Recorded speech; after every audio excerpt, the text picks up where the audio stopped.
নমস্কাৰ, মই কস্তুৰী বৰা। মই পুনৰবাৰ আপোনালোকক স্বাগতম জনাইছোঁ কুহিপাত FB পেজটিলে আৰু লগতে স্বাগতম জনাইছোঁ কুহিপাত YouTube চেনেলটিলে। আজি মই আপোনালোকৰ মাজলৈ পুনৰ এটি ৰিলেশ্যনশ্বিপৰ ওপৰতে ভিডিঅ' লৈ আহিছোঁ। ৰিলেশ্যনশ্বিপৰ ওপৰত ভিডিঅ' লৈ অহাৰ কথা যে প্ৰত্যেক সময়তে আমি কোনোবা নহয় কোনোবা এটা ৰিলেশ্যনৰ লগত ওতঃপ্ৰোতভাৱে জড়িত হৈ থাকোঁ। বিশেষকৈ যিসকল মানুহ বা যিসকল ব্যক্তিয়ে নিজৰ জীৱনত সংসাৰ কৰে বা সাংসাৰিক জীৱন বা দাম্পত্য জীৱনত আগবাঢ়ি যায়, তেওঁলোকে প্ৰতিটো সময়তে সৰু ডাঙৰ হ'লেও কিছুমান ৰিলেশ্যনশ্বিপৰ প্ৰব্লেমত প্ৰত্যেক দিনে ভুগি থাকে।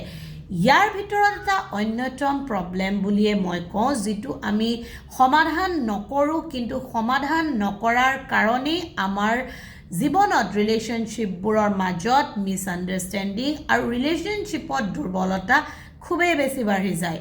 এতিয়া কথা হ'ল, যেতিয়া আমি দুজন পাৰ্টনাৰ একেলগে থাকোঁ, হাজবেণ্ড ৱাইফ বা any kind of living relationship, love relationship, girlfriend boyfriend, তেতিয়া আমাৰ কি হয়, আমি ইজনে সিজনৰ কথা শুনাৰ ক্ষেত্ৰত খুবেই বেছি ইম্পেশ্যেণ্ট হৈ যাওঁ, অধৈৰ্য হৈ পৰোঁ।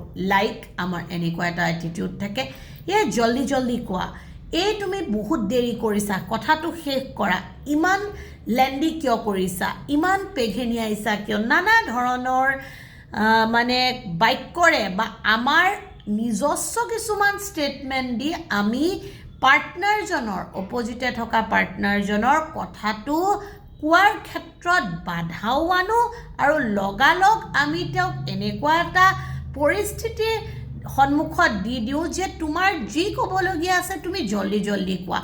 এতিয়া যেতিয়া এজন ব্যক্তিয়ে প্ৰত্যেকটো ষ্টেটমেণ্ট বা প্ৰতিটো প্ৰব্লেমৰ কথাই যেতিয়া জল্দি জল্দি ক'ব লগা হয়, তেতিয়া তেওঁৰ যিখিনি এক্সপ্ৰেশ্যন থাকে সেইখিনি বস্তু এক্সপ্ৰেছো নহয়, আৰু লগতে কেতিয়াবা যিটো কথা যি এক্সপ্ৰেছ কৰিব লগা থাকে সেইটোও তেওঁ প্ৰপাৰলি এক্সপ্ৰেছ কৰিব নোৱাৰে, আৰু কিবা এটা লাষ্টত উল্টা হৈ কিবা এটা বেয়া পৰিস্থিতিৰ কাজিয়া এখনৰ সৃষ্টি হয়। সেইকাৰণে এটা কথা মনত ৰাখিব, আপোনাৰ অপজিটে থকা পাৰ্টনাৰজনে যি ক'ব বিচাৰিছে সেই কথাটো আপুনি এবাৰ সুস্থিৰ আৰু ধৈৰ্য সহকাৰে শুনাৰ চেষ্টা কৰক। আপুনি সেই পাৰ্টনাৰজনে আপোনাক কথা এটা যেনিবা জল্দি ক'বলৈ দিয়াৰ কাৰণে আপোনাক কৈও দিলে জল্দি, তেতিয়াওনো আপুনি কিমান সময় আপোনাৰ বচাব, আৰু যি কেইটামান সময় আপুনি বচাব, যিখিনি সময় আপুনি বচাব সেই সময়খিনিতো আপুনি এনেকুৱা কি ডাঙৰ কাম কৰিব, এনেকুৱা কি ডাঙৰ আপুনি এচিভমেণ্ট কৰি ল'ব, আপুনি এনেকুৱা ক'ত গুচি যাব যে তেওঁৰ সেই কেইটামান ছেকেণ্ড আপোনাৰ কাৰণে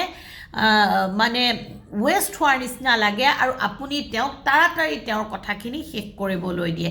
এটা কথা মনত ৰাখিব, যেতিয়া আপুনি আপোনাৰ পাৰ্টনাৰজনৰ কথাকেইটা এবাৰত খুব ধৈৰ্য সহকাৰে শুনে আৰু খুব ধুনীয়াকৈ সময় লৈ পেচেঞ্চফুলি আপুনি কথাকেইটা বুজিব চেষ্টা কৰে, তেতিয়া তেওঁতো কমফৰ্টেবল হয়েই, যিজন পাৰ্টনাৰে আপোনাক কথাকেইটা ক'ব, লগতে তেওঁৰ কথাখিনি আপুনি বুজিবও পাৰিব, আৰু লগতে আপোনাৰ যি সময় অলপ বেছি লাগিব সেই সময়খিনিত হয়তো আপুনি তেওঁক এম্পেথাইজ কৰি সেই প্ৰব্লেমটোৰ সলিউশ্যন বা যি এডভাইচ বা ছাজেশ্যন আপুনি দিবও পাৰিব। আমাৰ প্ৰত্যেক ৰিলেশ্যনশ্বিপৰে এইটো এটা সাংঘাতিক ডাঙৰ প্ৰব্লেম যে আমি কওঁ যে তোমাৰ কথা শুনিবলৈ আমাৰ সময় নাই, তুমি জল্দি কৈ কথা শেষ কৰা, যাৰ কাৰণে আমি একচুৱেল কথাটোও বুজি নাপাওঁ আৰু কথাটোৰ তাৎপৰ্য কি আৰু কথাটোৱে কি গাম্ভীৰ্যতাত কি বুজাব খুজিছে সেইটোও আমি ধৰিব নোৱাৰোঁ। সেইকাৰণে এইবোৰ সৰু সৰু কথাৰ প্ৰতি আমি প্ৰত্যেকেই নিজৰ ৰিলেশ্যনশ্বিপত সতৰ্ক হোৱাটো প্ৰয়োজন, কাৰণ আমি যিমান সতৰ্ক হ'ম সিমান আমাৰ ৰিলেশ্যনশ্বিপ হেল্ডি হ'ব, সিমান আমাৰ ৰিলেশ্যনশ্বিপৰ মাজত ষ্ট্ৰং বণ্ডিং ক্ৰিয়েট হ'ব আৰু লগতে আমি ইজনে সিজনৰ প্ৰতি বা ইজনে সিজনক বেষ্ট কম্পেনিয়নশ্বিপ দিবলৈ আমাৰ সহায়ক হ'ব। আশা কৰোঁ এই ভিডিঅ'টিৰ দ্বাৰা মই আপোনালোকক এটা পজিটিভ ইনফৰ্মেশ্যন প্ৰভাইড কৰিব পাৰিছোঁ। পুনৰ এটি নতুন ভিডিঅ'ৰ সৈতে আপোনালোকক পোৱাৰ প্ৰতিশ্ৰুতিৰে আপোনালোক সুস্থ থাকক, সবল থাকক, সুখী থাকক, হাঁহি থাকক, সম্পৰ্কবোৰ মধুৰ আৰু সম্পৰ্কৰ মাজৰে নাজৰিডাল মজবুতকৈ বান্ধি ৰখাৰ প্ৰয়াস কৰি গৈ থাকক। Thank you so' very much giving you valuable time to watch my video'. যোৱাৰ আগতে কুহিপাত FB পেজ আৰু ইউটিউব চেনেলটিৰ ভিডিঅ'সমূহে যদি আপোনালোকক ভাল লগায় বা আপোনালোকে যদি ভাবে আপোনালোকৰ জীৱনত ভেলিউ এড কৰে, তেন্তে ডেফিনেটলি আপোনালোকে লাইক, কমেণ্ট, শ্বেয়াৰ, ছাবস্ক্ৰাইব আৰু ফ'ল' কৰিবলৈ নাপাহৰিব। আজিলৈ আহিছোঁ। ওম নমো শিৱায়।